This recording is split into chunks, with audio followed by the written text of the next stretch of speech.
Yo, let's get another season cracking. Welcome to Black Quarterback Central. All I gotta say is, welcome back.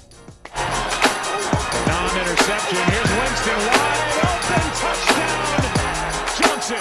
Even the play clock is right down to zero. Here goes Fields. Can he get in? Yes, he can. That is.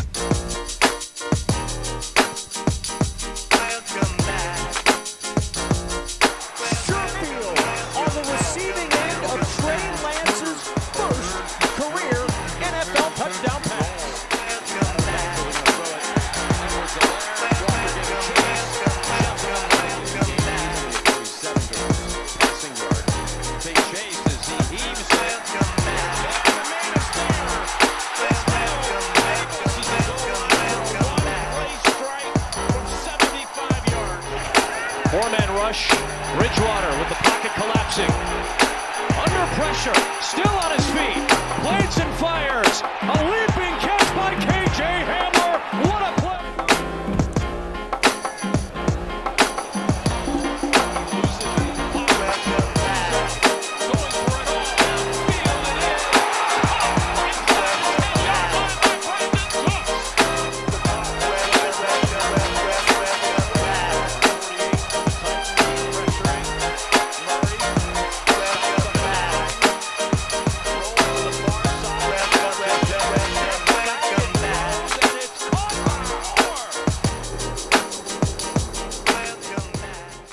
If you don't know who I am, my name is Keith. I do black quarterback videos here.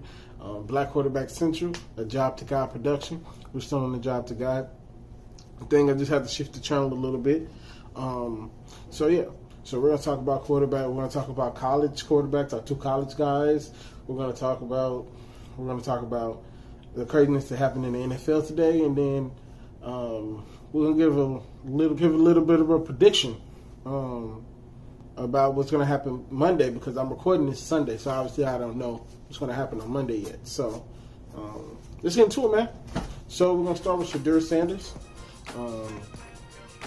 Really good game. They absolutely destroyed the team they played. I can't remember the name of the team. I'm going to put the box score up on the screen. Shedeur Sanders was 30 of 40, 362 yards, 3 touchdowns. He looked way more comfortable. Now, granted, this is probably a lesser team. I'm not versed in HBCU, but just from the look of it, it looked like it was a lesser team. Like a lesser team they was playing. They took advantage. It was never close. It was close for a little bit, but it wasn't close. Shedeur Sanders is coming on. He's coming along well. I'm glad to see it. That first game was shaky. I wasn't sure if he was going to get there, but he really got it together in the second game. Hopefully he can build on it. He's a true freshman. Shedeur Sanders is the true freshman of every extent of the word. So, like, he was just asking to go to the bathroom. Probably not because of the pandemic, but you know what I mean. The dude is super duper young. So we'll follow him through all the season and see what he does. Bryce Young. He was Bryce Young for Alabama. Alabama played a team that don't even deserve to be on the same field as them. Bryce Young did what he was supposed to do. I stopped watching this game like midway through the third. It wasn't even worth it. Bryce was 19 to 27, 227 yards, 3 touchdowns, and was himself. So let's get into what the guys get paid to play. So the opening game of the year was not what anybody thought it was going to be. The opening game of the year was so good that might be the best game of the year. Or that might be the best game of the year. Granted, for how you feel about Tom Brady or how you feel about the Cowboys, if you just looked at it for football, it was a really, really good game. It was a really good game. Dak performed. Like, I didn't think Dak was going to play that well. Like, even the interception really wasn't his interception. It hit off CD's hands. Some really good, some really bad. 2 picks were dropped. I'm going to give him that. 2 picks were dropped. Passes that he just shouldn't have made. I'm not sure what he saw. But Dak looked good. His shoulder looked good. His shoulder looked good. His ankle looked good. He was running around. He got hit around the legs, and he didn't favor it or anything. Like, Dak looks good. 403 yards, 3 touchdowns, and interception. Passer rating 101.4 against one of the best defenses in the league in Tampa Bay. You can't ask for more than that. You can't ask for more than what Dak did Thursday. I was thoroughly surprised. I was thoroughly impressed. He earned that $40 million yesterday. Now, okay, let's see if we can compile it the way it is. Because Jalen Hurts won today too. We're going to get to him in a minute. Jalen Hurts won today too, and they're in the same division. So we're going to see who's going to be their best quarterback in the NFC East. And if Dak is going to play at this level, Dak is going to put himself in that elite quarterback camp. He's always been at the end of that list. Well, he's not like elite, but he's also not really, really good. You know, he's always been in that Jared Goff, Carson Wentz. We'll talk about Carson Wentz a little later as well. He's always been in that type of category where he was not elite, but he wasn't like awful either. So it remains to be seen. Shout out Dak for coming back from a full bill of health, and he was great. He was great. So the next game we got is Russell Wilson versus Carson Wentz. I made a video. I forgot whose schedule I was doing, and I talked about how Carson Wentz wasn't that guy. I said Carson Wentz wasn't that guy, and this game proves to me that Carson Wentz is not that guy even more than I thought. When are we gonna start blaming Carson Wentz for him taking sacks? Because the same stuff that I saw in Indy is the same stuff I saw in Philadelphia. You holding the ball too long and having coverage sacks. No offensive line is going to hold these elite defensive linemen for 10 seconds for you. Now, the coverage could have been great. I don't have the all 22. I don't have the all 22 yet. I'm going to get that. But it just looked like he was holding the ball too long trying to make the perfect pass when there's not the perfect pass. And when it was time to make plays, Russell Wilson made those plays, which is why they ended up winning, and Carson Wentz didn't make those plays, which is why they ended up losing. Granted, the defense played lights out in the second half. They made it difficult. And Carson Wentz 25, 38, 251 yards, 2 touchdowns. But yeah, those are good numbers, but it's not like they really contributed to winning, so to speak. If you watch the whole game, I think the final score was a lot closer than the game entailed that it would be. And Russell Wilson was that guy. I saw a tweet that said Russell Wilson about to start his generational campaign from week 1 to week 10. And that's just what Russell Wilson does. So Russell Wilson was 18 for 23, 254 yards and 4 touchdowns. And he went to Tyler Lockett, 4 receptions, 100 yards and 2 touchdowns. They were great. But I'm putting Russ in that LeBron James category to where I expect you to play like this all the time, so it's not a surprise when you play like this. You see what I'm saying? So it was great. He played great, though. He played up to the caliber of quarterback that he's supposed to be.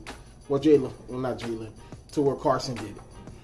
He's going to make a lot of people frustrated this year in Indiana because he's not that guy. He's not the guy. Really, he's a good quarterback, but he's just not that alpha dog. And I know alpha has a negative connotation to it, but he's not that top dog. So it remains to be seen, and we're going to see. So go from Carson Wentz to talk about Carson Wentz's former backup, who played better than him today. Now, granted, he played Atlanta, but he played better than him. He looked like a quarterback. He was in the pocket. He made the plays that needed to be played. Made the plays that needed to be made. If he needed to run, he ran. If he needed to slide, he slid. If he needed to run but kind of saw something, he would dump it off. A little too many screens for my liking, but when your offensive line is not very good, then you tend to have to disguise stuff.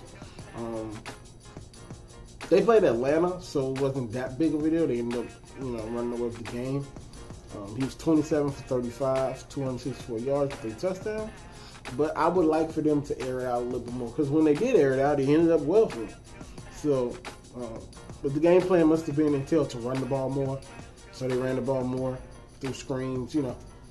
Those don't open up the whole playbook against Atlanta. You don't need all that to beat Atlanta. So he looked good against Atlanta. I would like to see him play against a higher level of competition to see how he plays against them. So, with that being said, Jalen Hurts played well. He played well. He justified them doing what they had to do while getting rid of Carson Wentz. At least for week one. So, it remains to be seen. I hope he has a good season. So, we're going to be here to track him every step of the way. We're going to go to a guy who deserves the opportunity, has been getting screwed over for opportunities for so long.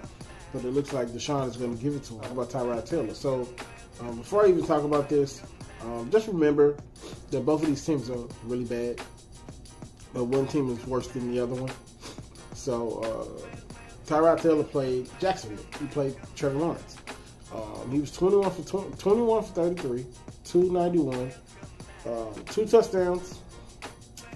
Just for comparison, Trevor Lawrence was 28 for 51 for 3 touchdowns and 3 interceptions. Now he's a rookie. Air it out. You do what you do. I'm not really mad at that. You're a rookie. Go full speed. Throw 30 interceptions. You're a rookie. That's what you do. Supposed to test and learn. Because there's a guy later on in this video that threw 30 interceptions a couple seasons ago, and he looked like he done turned himself into an elite game manager. So, but yeah, Tyrod Taylor, he was really good today. I don't expect him to repeat this performance, just for the sake of, I don't know if his team is that good enough for him to repeat this, but if he can lead this ragtag group of men into the playoffs, it's gonna make Deshaun look really bad. But Deshaun is a different situation, so I don't want to put them against each other. But Tyrod Taylor's doing what he got to do. Much respect to him. I'm gonna continue to cover him, even though he's not the sexy pick. But yeah. Tyrod Taylor played nice. He played nice. I was thoroughly impressed. And so we're gonna move on to the rapid fire round. We're gonna move on to the rapid fire round. Trey Lance and I got Justin Fields. They both played today. But they didn't play today. I'm gonna show you their touchdowns today. They didn't play very many snaps, so I'm gonna show you Trey Lance's touchdown. And I'm gonna show you Justin Fields' touchdown. See, they're both one ran, one passing.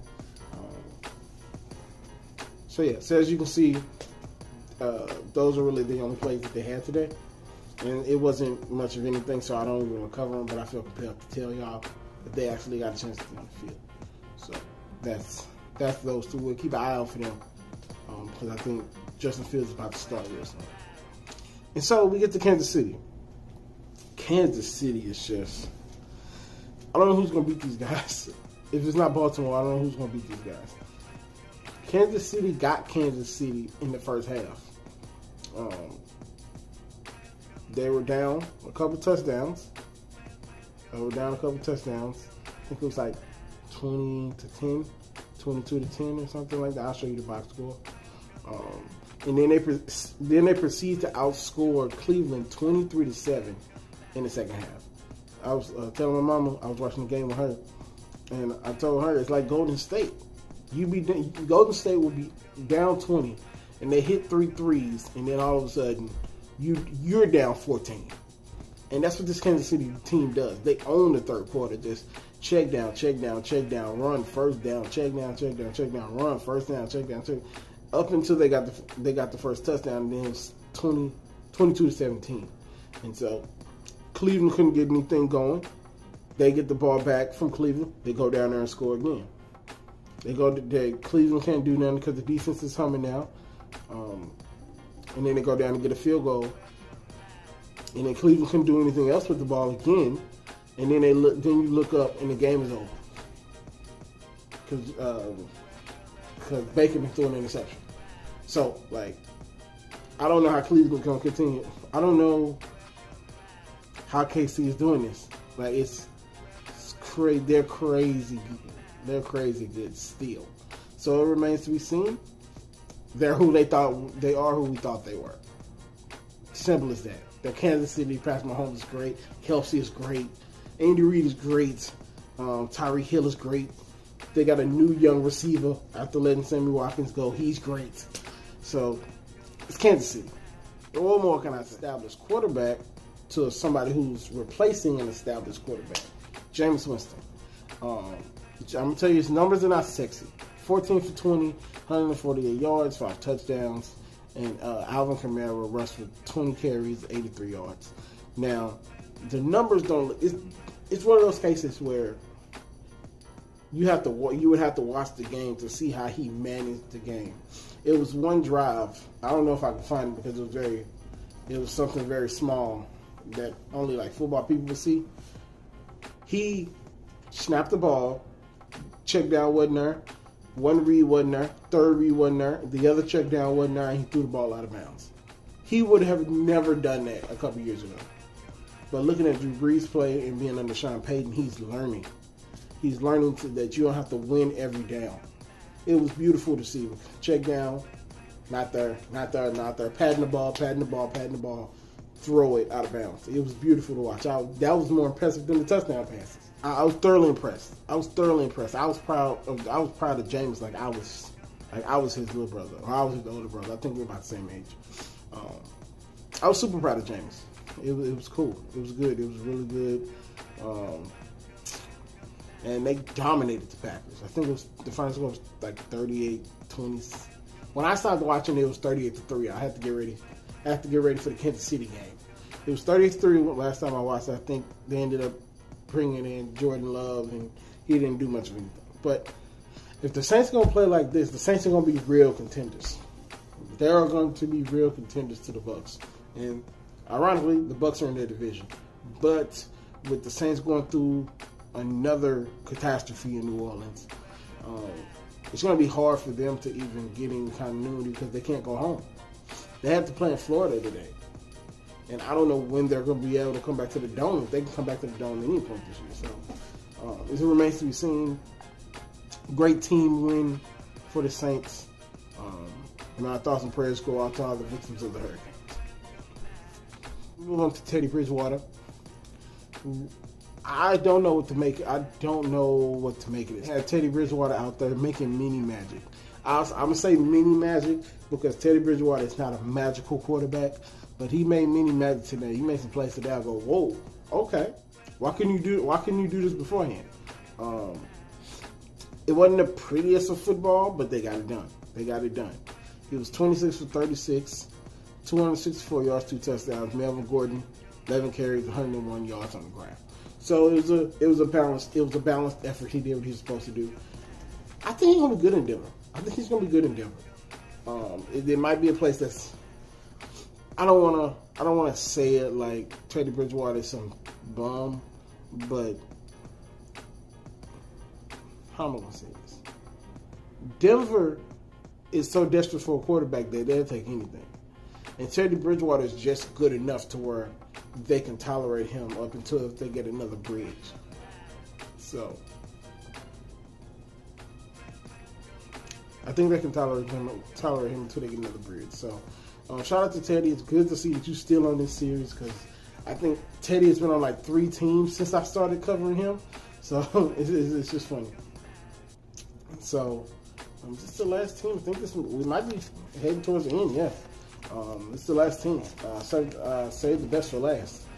So let's get his numbers out the way and then we'll backtrack from there. So Kyler Murray was 21 for 32, 289 yards, 4 touchdowns, and an interception, and a rushing touchdown. I don't know if you guys watch any other sports, but my favorite player in the NBA is LeBron James. Sometimes LeBron will have 25, 5, and 5, and it won't seem impressive because it's LeBron, right?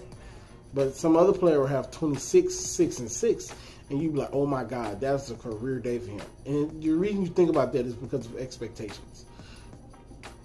Now, granted, I have high expectations for Kyler, but when I say Kyler was real special today, this 21 for 38, 289 yards, 4 touchdowns, and an interception, it was so loud. Like, it was super duper loud that you like, man, Kyler looks like he's about to take that next step. Just darting it everywhere. He has a pass that's just beautiful to watch. Where he jumped up and threw it because, Kyler's little. So he had to jump up and throw it. Just perfect to Christian Kirk. Like, it It was great. Then he made a Lamar Jackson, Michael Vick type thing where he stop, start, and then threw a first down. Like the dude is absolutely spectacular. Now, granted, he has a great receiving core. His receiving core starts with Christian Kirk and Hopkins. Hopkins was 6 receptions for 83 yards, 2 touchdowns. Kirk was 5 receptions, 70 yards, 2 touchdowns. So they were balling. When I saw that on the schedule, I didn't think Tennessee was going to lay an egg like that. Laid a major egg. Major egg. I don't expect them to play that bad all year, but they laid a major egg in this game. When I was watching it, because I had to watch the replay and then I was watching on Red Zone Live, I didn't see Derrick Henry get the ball not once because they were behind so much they couldn't run the ball. So that's always been the formula to beat Tennessee, but the way the Cardinals laid the smack of down on them is ridiculous. And it wasn't just offensively. Right out the gate, the defense got a fumble recovery, which led to the first score. Chandler Jones, I don't know if he set any records, but he had 5 sacks in this game. 5 sacks. And they started the game 17-0, and at that point it was pretty much over. So Kyler Murray had a great game. And so this video is already running long. This video is probably going to be about 15 minutes. But we got one more guy, my favorite guy, the dude I'm rooting for the most, not Kyler Murray, he's my other guy. These are my guys. Lamar Jackson. We haven't talked about him much this summer because he hasn't done much, like as far as football. But yeah, so I can't remember they're playing the Raiders. So I think this game will be a sort of a shootout, so to speak. So I got it going 27-17 Baltimore. I got Lamar normally plays well in season openers. So I got him going 250 yards, 3 touchdowns, 2 rushing. Defense plays well, even though Marcus Peters is hurt. They're going to have to air the ball out because their running game is not going to be as good this year because all their running backs are hurt. So, but if Le'Veon Bell comes and does what he's supposed to do, then we're fine. So that's my prediction for the game. So my next guy would tell me if I'm right. Am I right, bro? So much pain, bro. So much pain. He was right there. So let's work backwards. Let me do that for y'all. Let me work backwards, and then we'll go up to the game. So, as you can tell by my demeanor, the Ravens lost, and it's not the reason, it's not why they lost, it's how they lost. So, we're in overtime, and we're thinking that the Raiders have won, but they're at the 1-yard line. They get 2 stops at the goal line, and then Derek Carr throws an interception. We get the ball back, and we're driving. And the defensive line is just hounding Lamar, like just hounding him. Now, granted, he has to be Superman tonight to even.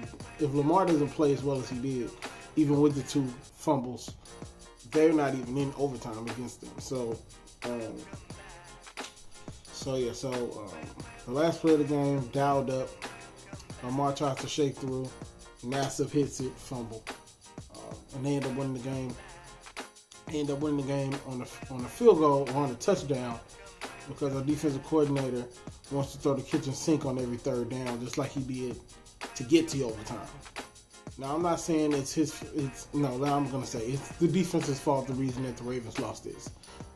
The 2 fumbles are on Lamar. They're on Lamar, and they're part of the reason why they lost. And he would tell you that they're the reason that they lost.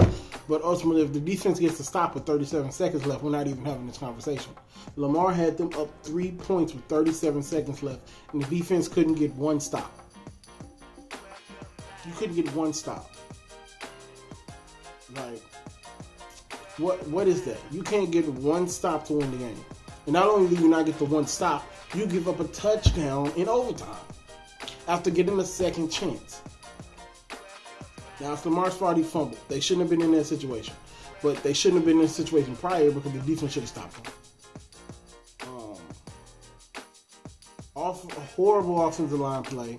They're probably going to be bottom half of the league in the offensive line this year.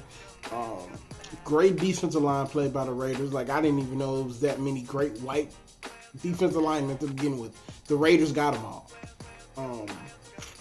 Just getting destroyed all night, bro. Like, if Lamar didn't rush for 86 yards and carry the ball 12 times, the Ravens are not even in this game. Now, the first half, Lamar was not very good. He's not very good at all. Not very good at all. He ended up being 19 for 30 passing with 235 yards. I think I said he was going to have 250. But you look at what he was working with. His top receivers going. Watkins played well. Sammy Watkins did play well. I will give him that. Sammy Watkins did play well. But you can't if you ain't got time, you're not going to be able to throw it to him. So, if anybody takes away from that game that Lamar's not a gamer, something is wrong with them. Did he play bad in the first half? Yes. He didn't play very well in the first half. I will give you that and I'll concede to that. But to be like, Lamar's not a good quarterback is ridiculous. I don't know who would have won with that terrible offensive line. They're on their fourth string running back. And then some of their top defensive players leave. And one of their top right tackle is gone. Like, this is a lot of stuff, and Lamar had them in that game. So, we're staring at an 0-2 start because of Kansas City. But I think we'll bounce back. We're in a tough division. So we shall see. Like, taking the fandom away from it was a great game. Great game. Great way to end week 1. And if this is how it's gonna go, if this is how it's gonna go, like as far as the season and how well everybody's playing, this will be one of the greatest seasons ever. So, what a week! What an opening weekend! I think that's all I have to say. Without not being professional, you know what I mean? I think the Ravens have become my team, but I stay professional. So. That's all I got for y'all. If you like it, like and subscribe.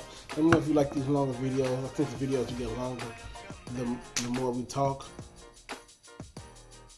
The videos will get longer the more I break down all these games. I think we have a lot more teams this year than last year. So that's all I got for y'all. Have a good rest of the week. I'm going to do a video. Be on the lookout for an injury report video on the Ravens. Because there's a lot to talk about there. And I'll go more into depth on that. Around probably Wednesday or Thursday. When I get the time to break down the video. So, talk to y'all soon. Have a good day, good night, whatever you're watching. Peace. Yeah, I mean, Lamar's effort is always like that. The whole team, I was very, very, very happy with the team's effort. I mean, the toughness, the resiliency, and you fight back. Even there at the end, I think the example is the goal line stand. I mean, those are the kind of things that make us who we are as a team.